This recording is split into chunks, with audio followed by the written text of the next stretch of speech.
Una tabla dinámica, en principio, debe tener su tabla origen de datos dentro del mismo libro. Si no tenemos el origen de datos en el mismo libro que la tabla dinámica, sería posible crear una conexión de datos con un origen externo, por ejemplo, con otro libro de Excel. Crear esta conexión tiene como finalidad que los datos de la tabla origen finalmente estén disponibles en el mismo libro que la tabla dinámica.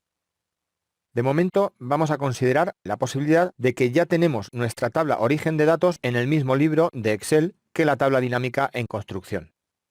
De esta forma, lo primero que debemos hacer es comprobar que nuestro origen de datos está en condiciones de ser utilizado como tal. El origen de datos de una tabla dinámica debe cumplir las siguientes condiciones. En primer lugar, debe ser información dispuesta en formato tabular, es decir, en filas y columnas. En segundo lugar, la primera de las filas debe corresponder a los encabezados de cada columna. Vemos aquí fecha, agente, ruta, cliente, etc. Además, cada encabezado de columna debe contener un texto que será el que dé nombre a la columna. Por lo tanto, los encabezados no pueden estar vacíos.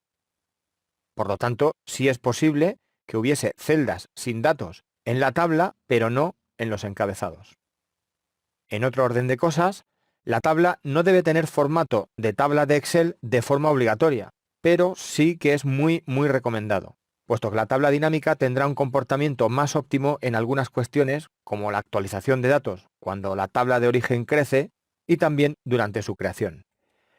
Una vez comprobado el origen de datos, lo segundo que debemos hacer, si pretendemos crear una tabla dinámica a partir de una tabla origen, es buscar un lugar en nuestro libro donde haya espacio suficiente. Lo que queremos decir es que una tabla dinámica, precisamente por su condición de dinámica, puede crecer hacia arriba, hacia la derecha y hacia abajo. Por lo tanto, debemos fijar una celda de inicio donde haya varias filas vacías por encima y muchas columnas y filas vacías hacia la derecha y hacia abajo respectivamente. Como vamos a ver más adelante, si lo deseamos, podemos ordenar que la tabla dinámica se cree en una hoja nueva, con lo que nos aseguraríamos de no tener problemas de espacio. Vamos a la hoja llamada ejercicio y así las cosas, comencemos la creación de nuestra tabla dinámica en esta celda, que como podemos ver cumple con los requisitos de espacio que antes hemos comentado. Tiene algunas filas de espacio por arriba, a la derecha y por debajo. Ahora vamos a ir a la ficha Insertar y a la izquierda vamos a elegir Tabla dinámica. En el cuadro de diálogo que obtenemos en pantalla, tenemos de momento que hacer básicamente dos cosas. En primer lugar, seleccionar los datos que queremos analizar, es decir dónde está nuestra tabla de origen.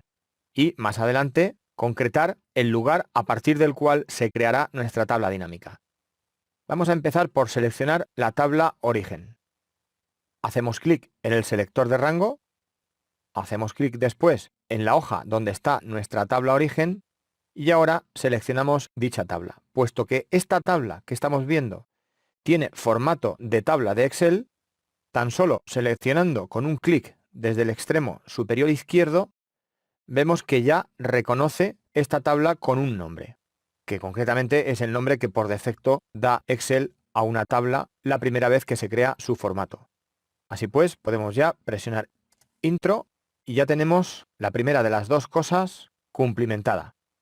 Vamos ahora a elegir dónde deseamos colocar la tabla dinámica.